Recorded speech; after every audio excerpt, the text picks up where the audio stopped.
We're going into our becoming feature in this hour of the show, and we're speaking about communal or community peace. What does peace actually look like, especially in environments where many of us on the African continent are largely unsatisfied with our living conditions, with our history, with our socio-political statuses, with our economy? Is there actually peace where we are? What happens most of the time when we want to maintain peace in our communities, we just become like passive. Yeah. Like we just like we just become silent. Like silent. Like it is what it is. Is that peaceful? Yeah, no, that's not peace, Yeah, right? Let's say there's no service delivery in your community and you're like, just to keep the peace, let's not do anything. Let's not say anything. Yeah. Let's not protest because we want to keep the peace in our community. Yeah, it's a difficult one because to a certain degree, by not doing anything, you are maintaining some sort of false peace. Right. But underneath that quietness, there's something that's bubbling underneath that. So we're going to be speaking about the reality of how you get that right. That's coming up. Remember, you are with us right here on channel 802. That is on the DSTV channel, and also on OpenView we are on 628. Remember, you can also join us on www.channelafrica.co.za, where you can stream us even live there. But people are coming into our live stream slowly, so thank you for joining us in that live stream. It's always great to have you there. And when you get there, let us know. Hey, I'm listening to you from Zambia. I'm listening to you from DRC. I'm in Kenya. Wherever you are listening to us, let us know so we can shout out and say, hey, man, big ups to your country or your city. So, yeah, man, join us on that live stream and chat with us on that live chat. Let's take a break. We're going to be back with this conversation that's coming up.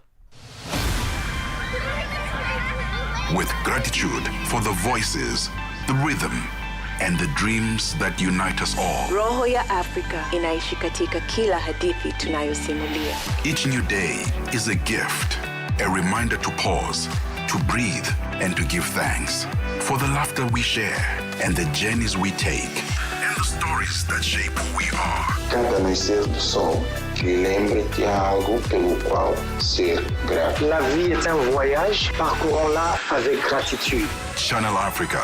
Celebrate the beauty of life with gratitude for the voices, the rhythms, and the dreams that unite us all. This is Africa with Channel Africa, the African perspective.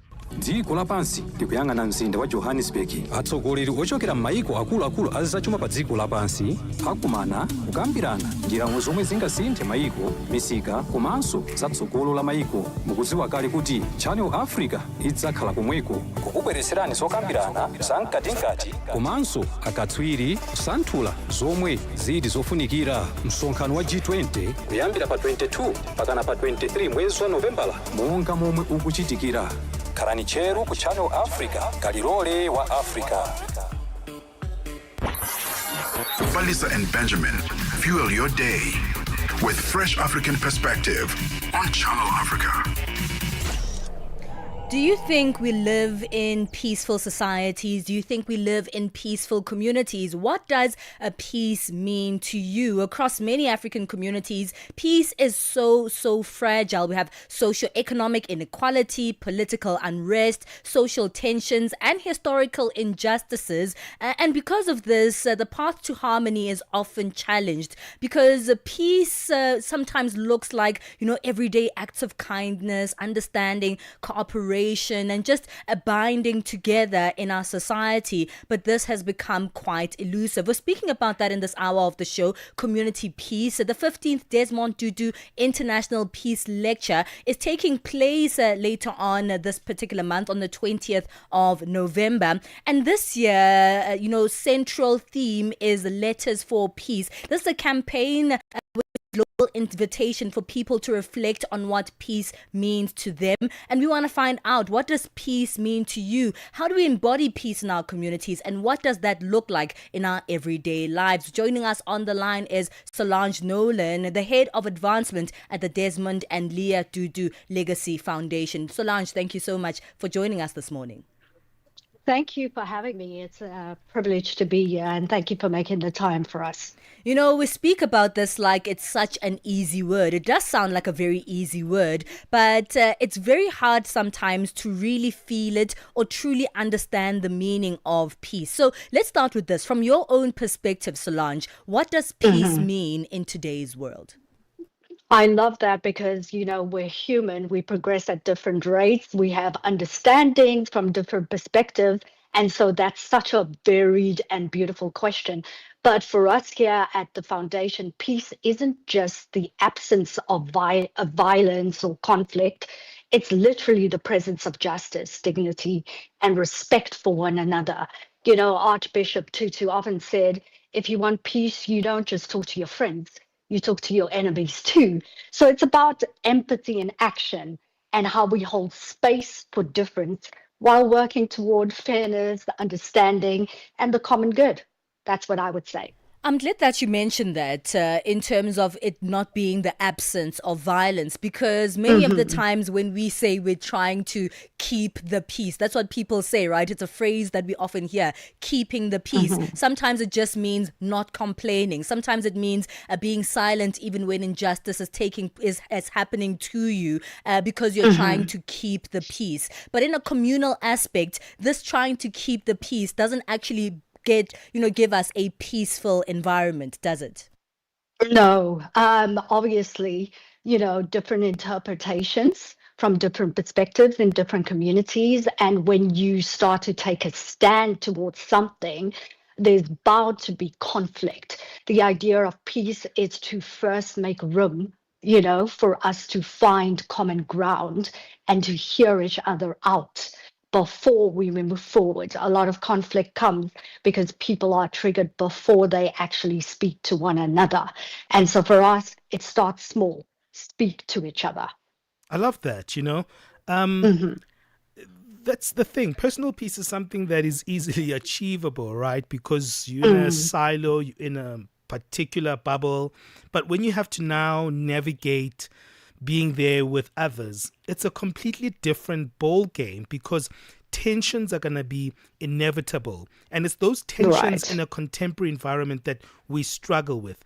In fact, the world is actually dividing us into fragmentations of our own interests, whether it's on social media, whether it's the soccer club that you're in, but we never really want to engage with something that's different to you. And that's the biggest challenge, isn't it, Solange? It is, and there's so much to say about, cancel culture and like even the algorithms only feeding us what's common to us, right? And so it's creating more division in the world. But we must never forget that we have a shared space as humanity and we were made for relationship. In fact, this morning I was reading something that Desmond Tutu often used to say, and I'll read it for you if you don't mind. Sure, go ahead. Literally, he said, the solitary human being is a contradiction in terms. He continues to say, we are made for complementarity. We are created for a delicate network of relationships, of interdependence with our fellow human beings. So we belong to one family. He said the family of God, the human family, and that is the greatest good in a communal harmony. So how does that make sense? Absolutely. And how do we burst that bubble of aloneness, because that's the tough part. And I think you said something very powerful by stating that it starts with having that conversation. Yeah, it always starts small. We want to, think in a big framework always, right? Like you see conflict on the street, wars happening, and you want to start at the top level, but really it starts small. How we speak to each other, how we listen to each other, how we treat those we disagree with, especially. Peace in action might mean choosing patience over anger, curiosity over judgment. Why does that person come across that way? Where are they coming from before we judge? And choosing that compassion over our convenience, because it's comfortable to stay in your own pocket, in the communal space where everybody thinks like you, dresses like you, talks like you. But it's really when we are making room for people who are other from a different perspective that we find common goals. So ordinary people practicing peace are what hold our communities together. You said such an interesting phrase there, peace in action. And many of us, when we think about the word peace, we think of it as a feeling. But this suggests that peace is a practice and not just a feeling. How do we practice this peace every day in the communal aspect?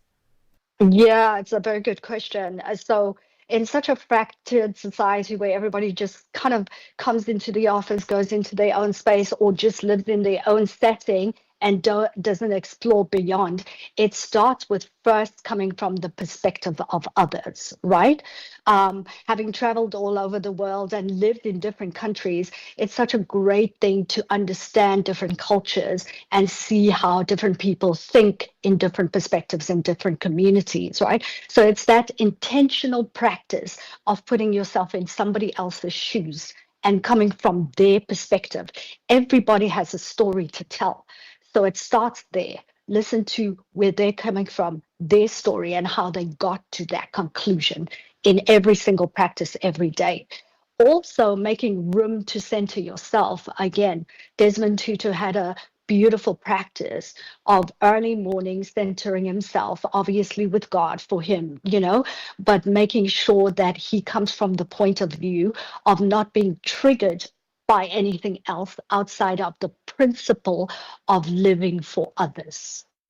Make sense? Yeah, absolutely. Makes quite a lot of sense. Let's take a break, Solange. I think we want to find out a little bit more about this communal piece and if it's something that's actually attainable in the societies that we live in today. But we also want to find out a little bit more about the campaigns that you guys are working on, this Letters of Peace campaign, and how people are describing peace for them in the societies that we live in today. We'll continue this conversation after the break. Celebrate generosity. Celebrate you. Channel Africa. Life with gratitude. Visit our new website or download our new app today. Mix Vibration sur Channel Africa. Qu'est-ce qui vous a amené à dire ça? Est-ce que vous avez observé un certain nombre d'événements dans la vie? Est-ce que c'était par rapport à une expérience? Est-ce que vous avez rencontré des choses qui vous ont dit il faut de la patience, comme ça les choses vont venir au bon moment et le bon Dieu pourra peut-être me visiter? Oui, c'était justement un conseil que le Seigneur m'avait inspiré pour donner à son peuple, parce qu'il y a la plupart des gens, pendant que Dieu bénit les autres, ils pensent que Dieu les a oubliés, et pendant que Dieu ouvre pour les autres, ils pensent que peut-être Dieu n'a pas pu écouter leurs prières. Alors, ce n'est pas le cas. Alors, Dieu bénit tout un chacun de nous avec son temps. Donc, le temps de Dieu est toujours le meilleur dans la vie de tout un chacun de nous. Mix Vibration, tous les dimanches de 18h à 19h, temps universel. Keeping you on the know and on the move. Hey, you know what? This year was a very interesting year for me because for a very long time I've been actually very pessimistic around spiritual community. I was sitting there zenning in on my couch, just closing my eyes, meditating all by myself. When I want to, when I need to, it was fantastic, just being in that bubble of safety, that bubble of convenience, right? And then, I don't know, something was hitting me. Like, you're not part of a spiritual community sitting here on your own, right? You're just here by yourself. You're just like pretending that you're in a vacuum of serenity. Then I was like, okay, let me go get into a spiritual community. I went into a spiritual community, started going to church on Sundays. I hated it even more because now I have to engage with real people. How inconvenient. How inconvenient, Yeah. right? But it's been a wonderful passage because it's showing me how that unsafety or vulnerability is really about testing that moment of discomfort. And that's what peace can be like, right? You can assume it for yourself. And then when you get into the community that has political unrest, like social inequality, social tensions, you kind of don't know how to navigate with that internal peace because everything outside of you is contradicting that. And that's the conversation. How do you attain peace from a communal level? That's what we're speaking about in our Becoming feature. Solange Nolan has been speaking to us here Head of Advancement at the Desmond and Leah Tutu Legacy Foundation. Solange, it's actually a beautiful thing, to speak about peace, but there are very intense things that need addressing in our communities. I spoke about political unrest, social injustice, inequalities, and that's the thing. Those are the things we need to wrestle with, but they're not easy things to wrestle with to achieve this communal peace that we're talking about. You're right. Yes, and while peace may seem an abstract concept, for let me make an example, like in boardrooms or when you're dealing with balance sheets, right? Its economic implications are undeniable. If you are not at peace and your environment is not at peace, there is so much instability that comes from that. That studies actually show by the Institute for Economics and Peace that violence, instability, and poor governance cost the global economy $17 trillion annually. Roughly, that's about 13% of the global GDP. So this concept of peace is tangible. It seeps into everyday life. For the South African and the African businessman navigating uncertainty or inequality or transformation and the need for it, the practice of intentional peace in action has to happen. So at the foundation, we have several programs that deal with that, from the very, education level of students in school. We have programs that happen here that show how you can practicalize this concept of peace in action, right up to hosting global, courageous conversations with corporates and MPOs and change makers now in grappling situations where they have to do the inner work of understanding what perspectives are infiltrating how they see and grapple with day-to-day activities, understanding, judgments, and conflict resolution. So our programs help empower people to be able to practicalize a working together. Make sense? Yeah, give us an example of maybe one, system that you use or strategy that you utilize that would actually help people engage in this peace in motion way.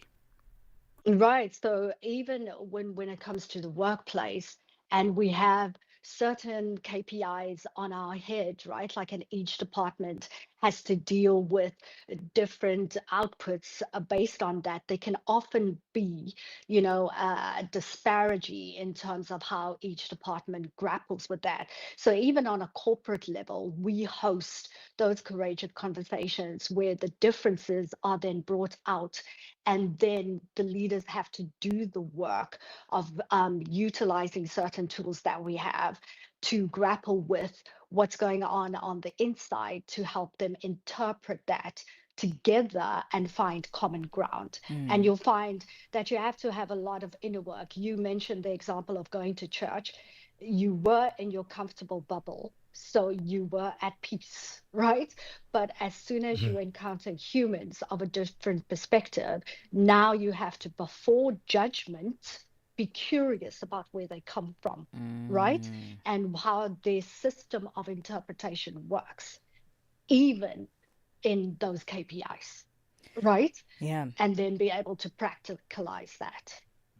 Well, it's great because it takes everyday effort, but it also takes individual effort to start creating that communal peace. Let's go back to the lecture, the 15th Desmond Tutu International Peace Lecture that's going to be taking place. Central to this is the Letters for Peace campaign. And that sounds quite, interesting, because you're saying people from around the world should be describing what peace actually means to them. What do you hope to achieve when people take part in an initiative or campaign like this?